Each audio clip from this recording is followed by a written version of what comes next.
चलो जी, आए question number 7 पे। इस क्वेश्चन की कोई फिगर नहीं दे रखी और इसका मतलब आपको फिगर बनानी है, तो मैंने पहले से ही फिगर रेडी करके रखी है। हाँ हाँ हाँ हाँ, कह रहा है if diagonals of a cyclic quadrilateral are. अगर डायगोनल्स किसकी जी? एक साइक्लिक क्वाड्रिलेटरल की। तो मैंने पहले ही एक साइक्लिक क्वाड्रिलेटरल रेडी करके रखा है। Given A B C D is a cyclic quadrilateral, और इसकी डायगोनल्स किसका काम कर रही है जी? क्या हो जी इसकी डायगोनल्स? इफ, अगर इसकी डायगोनल्स क्या हो? Are diameters of the circle. क्या हो जी इसकी डायगोनल्स? डायमीटर्स हो, यानी कि A C and B D are diameters. Okay, are diameters of the circle, ठीक है। और ये डायमीटर्स कहां से पास हो रहे हैं जी? Through the vertices of the quadrilateral.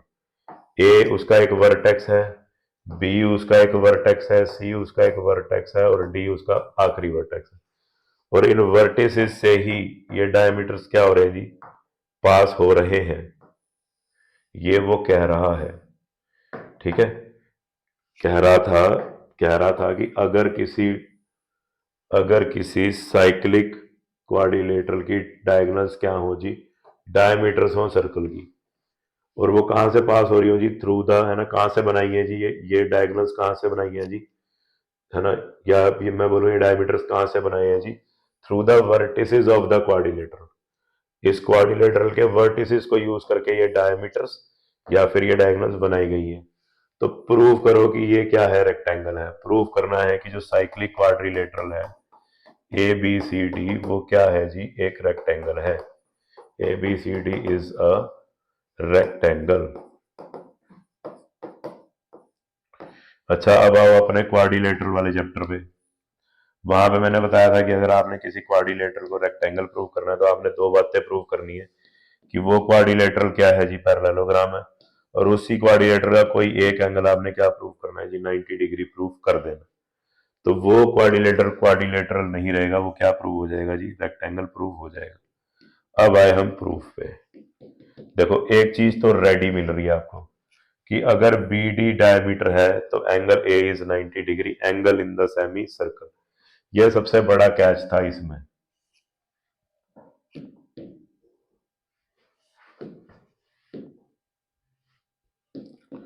Since B D is a diameter, therefore angle A is 90 degree. याद करो, angle in a semi circle ये हो गया बी डी, और ये डायमीटर है तो ये होना चाहिए 90 degree, angle in a semi circle. क्योंकि अगर ये 90 डिग्री होगा तब इसका डबल करके ये एंगल जो सेंटर में बन रहा होगा 180 डिग्री बन रहा होगा, राइट। तो कारण इसका दे देते हैं angle in a semi circle. किस चीज की कोई जरूरत नहीं है, बनाने में लग जाना। इसको हटा रहा हूं। अच्छा जी, अब मेरे को बस इसको पैरेललोग्राम प्रूव करना है। किसी तरह मुझे इसको क्या प्रूव करना है? पैरेललोग्राम प्रूव करना है। चलो जी, ये सेंटर ओ होना चाहिए, है ना। अगर बी डी डायमीटर है, बी डी डायमीटर है, तो ये सेंटर ओ से पास कर रहा है।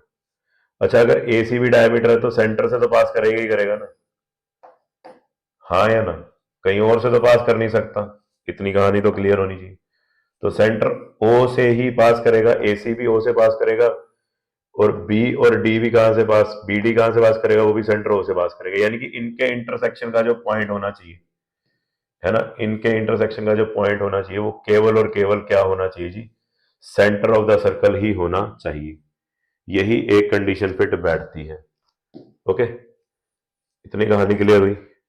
अच्छा, फिर अगर ये चीज है तो ओ डी और ओ बी रेडियस है, और ओ ए और ओ सी भी क्या है? रेडियस है। पर हमें तो ये कैसे नजर आ रहे हैं जी? ये हमें ऐसे नजर आ रहे हैं कि इस क्वाड्रिलेटरल की डायगोनल्स क्या कर रही हैं जी? आपस में एक दूसरे को बाइसेक्ट कर रही है। हमें तो ऐसा नजर आ रहा है। और फिर आपको एक थ्योरम याद आ रही होगी अपने क्वाड्रिलेटरल चैप्टर से कि अगर क्या हो,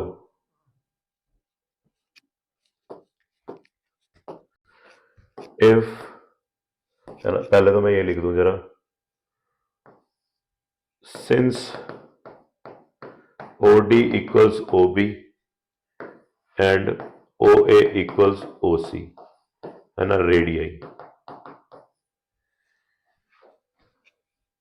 देर है ना, सिंस ये इसके इक्वल है, OD OB के बराबर है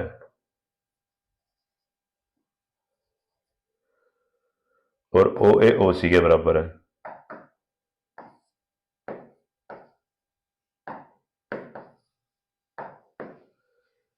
तो यहां पे मैं क्या लिखूंगा, मुझे तो ये बाइसेक्ट करती एक दूसरे को बाइसेक्ट करती नजर आ रही है, तो मैं क्या लिखूंगा, इफ इन अ क्वाड्रिलेटरल, क्या लिखूंगा, if diagonals of a quadrilateral, if diagonals of a quadrilateral bisect each other, if diagonals of a quadrilateral क्या करें जी, बाइसेक्ट करें एक दूसरे को, then that quadrilateral is a parallelogram, ये हमने अपने क्वाड्रिलेटरल और पैरेललोग्राम वाले चैप्टर में देख रखी है। तो therefore ABCD is a parallelogram, ठीक है जी। तो इसको मैं बोल रहा हूं angle A equals to 90 degree वाले को, इसको इक्वेशन 1 बोल रहा हूं और इसको इक्वेशन 2 बोल रहा हूं, और ये दो ही चीजें चाहिए थी है ना, तो from equation 1 and equation 2 we can say that कि किसी भी क्वाड्रिलेटर में अगर है ना, कोई भी क्वाड्रिलेटरल अगर तो पैरेललोग्राम प्रूव हो जाए और उसका कोई एक एंगल 90 डिग्री प्रूव हो जाए, तो वो क्वाड्रिलेटर नहीं रहता, वो क्वाड्रिलेटरल रेक्टेंगल बन जाता है ना। So we can say that A B है ना, from equation 1 and 2 we can say that ABCD is a rectangle, okay. तो कोई भी क्वाड्रिलेटरल अगर वो पैरेललोग्राम प्रूव हो जाए और उसका कोई एक एंगल 90 डिग्री प्रूव हो जाए, तो वो क्वाड्रिलेटरल नहीं रहता, वो एक रेक्टेंगल कहलाता है। यही हमने प्रूव करना था, हेंस प्रूव्ड।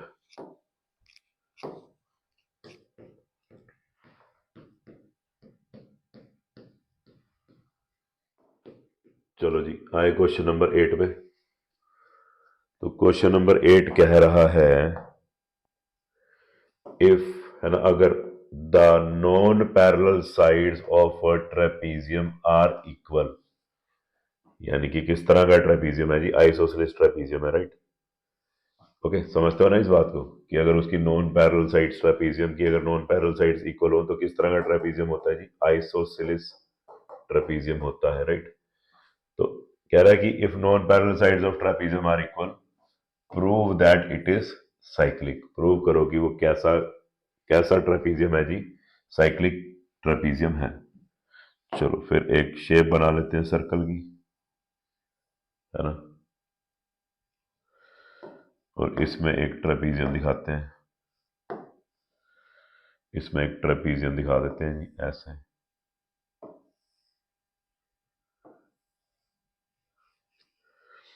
और इसमें कह रहा था कि उसकी जो नॉन पैरेलल साइड्स हैं वो इक्वल है, यानी कि ये वाली साइड इसके इक्वल, राइट। ये तो होगी पैरेलल साइड्स, है ना। तो ABCD, तो AB should be parallel to CD, ये तो क्लियर बात है ना।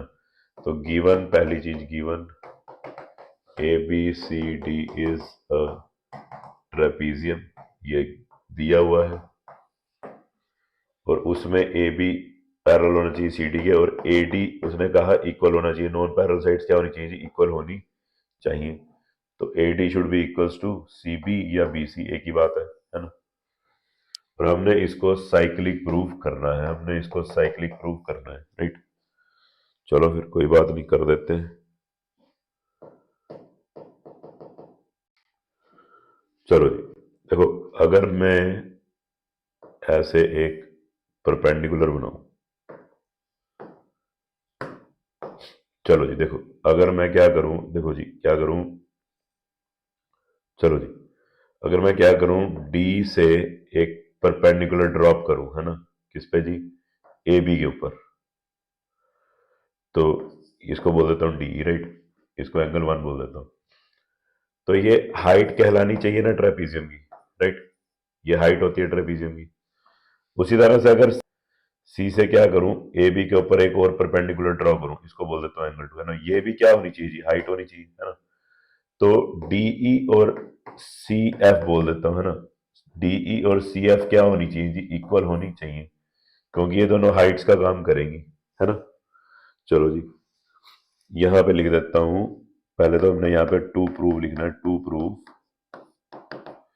ए B C D is a cyclic trapezium, is a cyclic trapezium, ये हमने प्रूव करना है। तो मैंने हल्की सी कंस्ट्रक्शन करी है, एक हल्की सी कंस्ट्रक्शन करी है, एक draw draw D E perpendicular A B and C F perpendicular A B, ये कंस्ट्रक्शन करी है मैंने, है ना।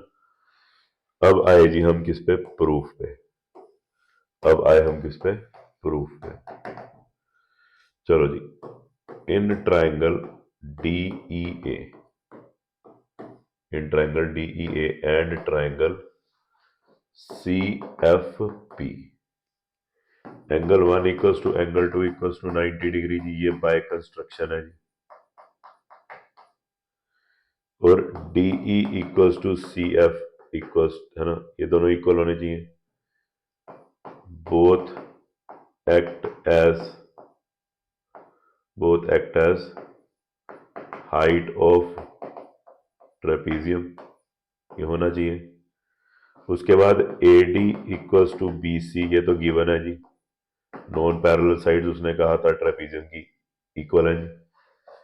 तो बाय आर एच एस हो गया जी, आपने एक राइट एंगल का इस्तेमाल किया, एक हाइपोटेन्यूज का इस्तेमाल किया और एक साइड का इस्तेमाल किया। तो by R H S triangle D E A is congruent to triangle, है ना, is congruent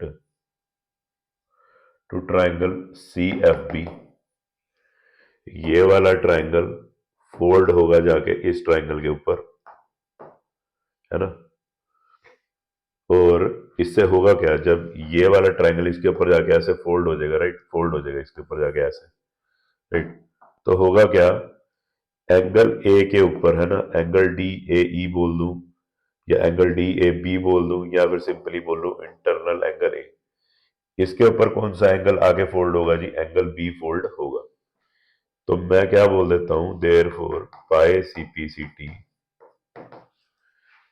angle D A B equals to angle C P A होना चाहिए। ओके, तो इतनी कहानी क्लियर हुई। चलो अब आगे चलते हैं, अब आगे चल रहे हैं। अब एक चीज देखो, अब मैं इस डायग्राम को दोबारा यहां बना रहा हूं, ठीक है।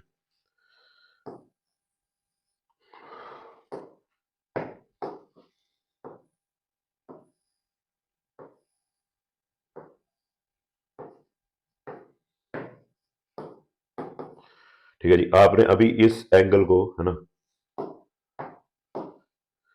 इस एंगल को इस एंगल के बराबर प्रूफ किया, अभी अभी अभी आपने ये चीज प्रूव करी। ओके, अच्छा चलो, अब ये वाली साइड और ये वाली साइड क्या है जी, पैरेलल है। और देखो एंगल ए और एंगल डी, एंगल ए और एंगल डी क्या होंगे जी, 180 डिग्री होंगे। क्या होंगे जी, 180 डिग्री होंगे। कारण याद करो, angles on the same side of transversal are supplementary, chapter 6 में किया था लाइन एंड एंगल्स वाले में, है ना। तो मैं क्या कर रहा हूं, मैं यहां पे भी सेम चीज लिख रहा हूं, angle A D C plus angle D A B equals to 180 degree. कारण A B is parallel to C D, है ना, therefore angles on the same side of transversal are supplementary, right, ये होना चाहिए। अब देखो भैया, एंगल एडीसी को तो एंगल एडीसी रहने दूंगा, बस डीएबी की जगह, इस एंगल की जगह है ना, डीएबी की जगह मैं क्या लिख दूंगा, एंगल सीबीए लिख दूंगा, सीबीए लिख दूंगा, और इक्वल्स टू क्या लिख दूंगा, 180 डिग्री लिख दूंगा, है ना। चलो इसको जरा ऐसे लिख देते हैं, इसको लिख देते हैं 180 डिग्री ऐसे, है ना भैया। इन दो एंगल्स का सम क्या आ रहा है, 180 डिग्री आ रहा है। अब अच्छा ये कहां से आया, बिकॉज पहले तो है ना इसका कारण दे दो, इसका कारण ये रहा, है ना, ये रहा इसका कारण, राइट। बिकॉज क्या लिखोगे, angle D A B is equal to angle C B A. Okay, ये इसका कारण दे दिया आपने। अब भैया ये एक क्वाड्रिलेटरल है, ए बी सी डी एक क्वाड्रिलेटरल है ना। क्या हुआ है जी, इस क्वाड्रिलेटर में किसी एक पेयर ऑफ ऑपोजिट एंगल्स का सम, किसी एक पेयर ऑफ ऑपोजिट एंगल्स का सम कितना आ गया जी, 180 डिग्री आ गया है। तो अब हम गए भागे भागे किस पे, थ्योरम 9.11 पे, याद करो, है ना। थ्योरम 9.11 क्या कहती थी, if sum of a pair of opposite angles of a quadrilateral is 180 degree, किसी एक पेयर का सम क्या होता था जी, अगर क्या होता था जी, 180 डिग्री होता था, then it is cyclic, then it is cyclic. ठीक है, तो अब मुझे आगे क्या लिखना है, आगे क्या लिखना है, therefore trapezium A B C D is cyclic। Okay, और बस लास्ट में आपका प्यारा, आपके प्यारे दो वर्ड्स, हेंस प्रूव्ड। ओके जी, बस ये लिखना है।